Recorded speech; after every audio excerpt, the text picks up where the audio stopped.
What's up, guys? So I'm going to share with you my understanding of what this picture represents so far. And I'm doing this, first of all, to get comfortable with making videos about these kinds of things. So you have to start somewhere. And second, because I enjoy it and I want to become more fluent with it. So this is my basic understanding of what this picture represents so far. Okay, so far this is what I've learned as far as I understand. So this right here is the abdominal aorta.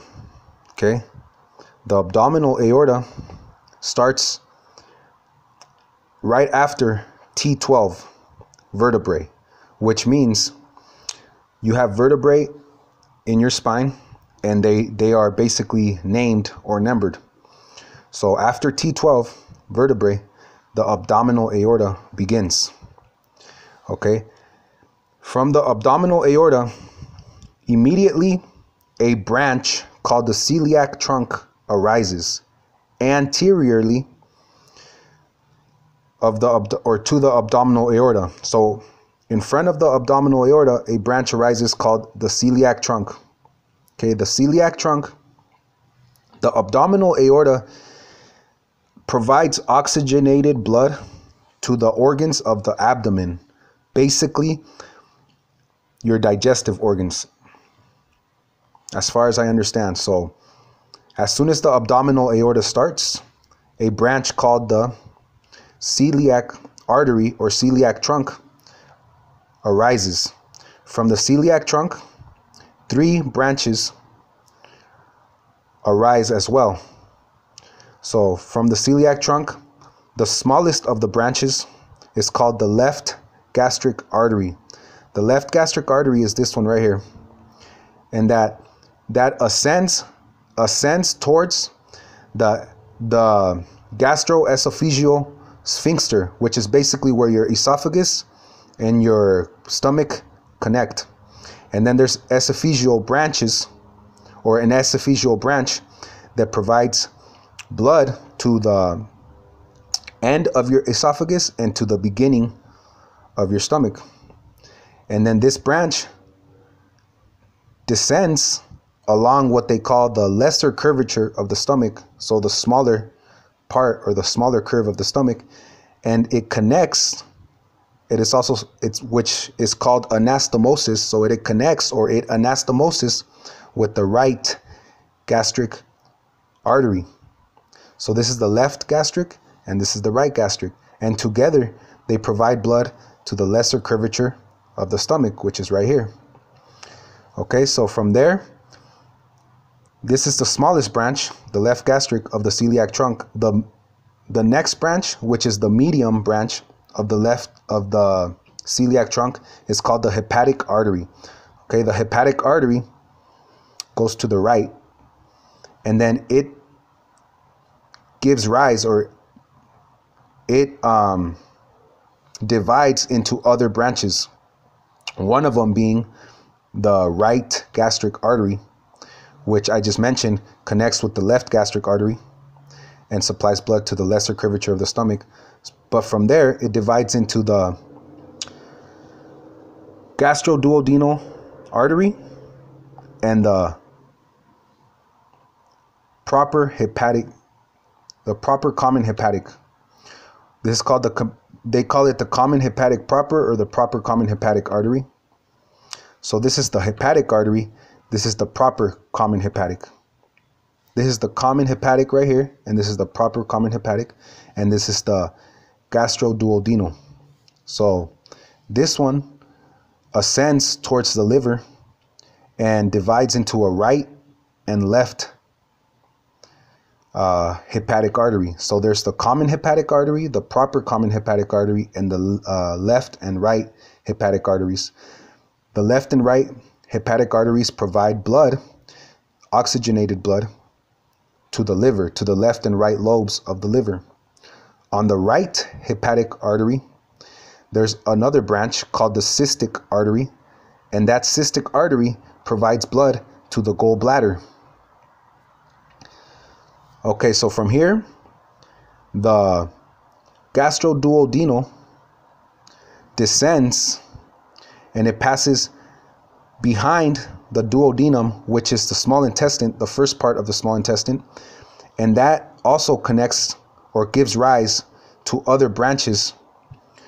And those branches, the gastroduodenal and the branches that connect to it, provide oxygenated blood to the pylorus of the stomach, mainly to the pylorus of the stomach, which is basically the last part of the stomach, the first half of the duodenum, which is basically the first part of the small intestine. So the first half of the duodenum, and then the head of the pancreas.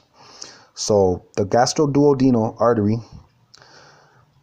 then divides into other branches, which one of them, as far as I understand, the first branch being the posterior superior pancreatical duodenal artery, which runs behind the pancreas. It runs behind the pancreas, or behind the head of the pancreas. And then it also gives rise to another one, another artery, which is called the anterior superior pancreatical duodenal. So this is the posterior superior pancreatical duodenal, and this is the anterior superior pancreatical duodenal. And this one passes in front of the head of the pancreas, and this one passes behind the head of the pancreas.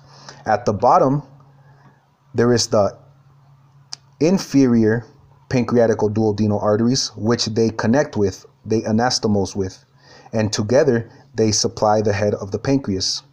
So these two would be considered the posterior, no, this one would be the posterior inferior pancreatical duodenal. This would be the posterior superior pancreatical duodenal.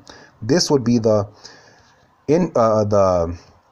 anterior inferior pancreatical duodenal, and this would be the anterior superior pancreatical duodenal. So there's the high ones, the low ones, the ones in the back, the ones in the front. They connect and they provide blood to the head of the pancreas. Then the other branch that the gastroduodenal artery gives rise to, or connects with, anastomosis with, is the right omental artery. And the right omental artery is right here, and it runs down this way, and it connects with what is called the left gastro-omental artery. And together, the right gastro-omental artery and the left gastro-omental artery provide blood to the greater curvature of the stomach, which is the bigger curve of the stomach. This is the lesser curvature of the stomach, which is supplied by the left and right gastric arteries, and this is the greater curvature of the stomach, which is supplied by the left and right gastro-omental arteries, which connect, and they have branches that go into the stomach and supply it. Okay, so the smallest branch of the celiac trunk that I mentioned, that arises from the abdominal aorta immediately as soon as it starts, the smallest branch is the left gastric artery. The medium branch is the common hepatic, and then the largest branch is the splenic artery, which is this one right here. And the splenic artery runs basically on the superior surface of the pancreas. And while it runs over the pancreas, or over the surface of the pancreas, it gives off small branches that go into the pancreas, supplying it with blood as well. And it supplies the head, the body, and it goes all the way to the tail of the pancreas. So the splenic artery supplies the spleen. I've been saying pancreas, forgive me. Like I said, this is my first time I'm making these videos, but the splenic artery supplies the spleen, not the pancreas. Forgive me on that.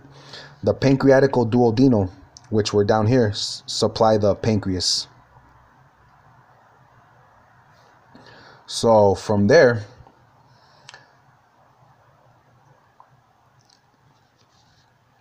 at the end of the splenic artery, there's what they call short gastric branches, and those short gastric branches go into what they call the fundus of the stomach, which is the top part of the stomach. And those short gastric branches are connected to the end of the splenic artery, and they give blood to the fundus, or this part right here of the stomach. And that splenic artery connects to the left gastroomental, which connects to the right gastroomental, which connects to the gastroduodenal. And the gastroduodenal gives rise, or also has other branches, which is the anterior and posterior pancreatical duodenal, and there's superior and inferior. So there's ones up top, ones in the bottom. They connect behind and they connect in front of the pancreas, of the head of the pancreas, and they supply the pancreas with blood. And then the gastroduodenal supplies the last part of the stomach with blood, and also the first part, or the first half of the duodenum, which is the small intestine. And then, like I said, that comes over here to the common hepatic artery. The common hepatic artery gives rise to another artery called the common hepatic proper, or the proper common hepatic. Then the proper common hepatic divides into a left and right hepatic, which supply the liver, the left and right lobes of the liver. And then the right hepatic artery has a small branch called the cystic artery that gives blood to the gallbladder. So that's as far as I've understood so far. And then right here, the pancreatical duodenal arteries, which there is a posterior, which means behind, an anterior, which means in front, and there's a superior, which means up top, and there's an inferior, which means down at the bottom. They connect, and eventually they anastomose, which means they connect down here, and they are connected to another artery of the abdominal aorta called the superior mesenteric artery. And the inferior, which means the bottom, the inferior pancreatical duodenal artery, which is this one right here, is the first branch of the superior mesenteric artery, which is another branch of the abdominal aorta. Just like the celiac trunk that I mentioned at the beginning is the first branch of the abdominal aorta, the superior mesenteric artery is the second branch of the abdominal aorta, and that's going to connect to the inferior pancreatical duodenal. And then the superior mesenteric artery supplies blood to other parts of the body. Basically, this is called the foregut, what I'm talking about right now. So this is the blood supply to the foregut. So that's what I've learned so far. I will learn to explain these pictures better. You know, this means, fair to say, these kinds of presentations mean a lot to me, so I get a little nervous because it's my first times and I'm just barely learning this stuff. But that's a basic understanding, or a basic idea of what I've learned so far.